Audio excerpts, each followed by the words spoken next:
Kāpēc tam jābūt tik grūti?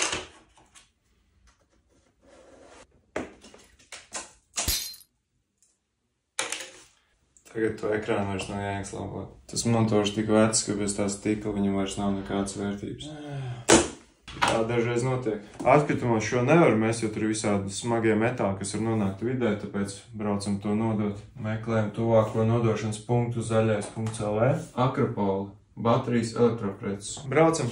Aiziet. Te var iemest tikai mazo tehniku. Lielo montoru mēs iekšā nebūsim. Brauksim uz Alfu. Mēs esam zaļā punktu un Eko Baltija nodošanas punktā. Ja gadījumā tu atbrauc pēc darba laika, tu droši nolikt savu tehniku šeit. Nesam. Montors ir nolikts aiz žoga. Ja gadījumā tev ir kāda lielāka tehnika, tad tu vari sazināties ar savu apsaimniekotāju un pēc tavas tehnikas var atbraukt arī pakaļ. Seko līdzi zaļā punkta Instagram un Facebook profiliem. Tur notiks konkurss un galvenajā balvā būs 100 eiro dāvana karta maksimā, kā arī dāvana grozi. Es ceru, ka tu kaut ko iemācījies.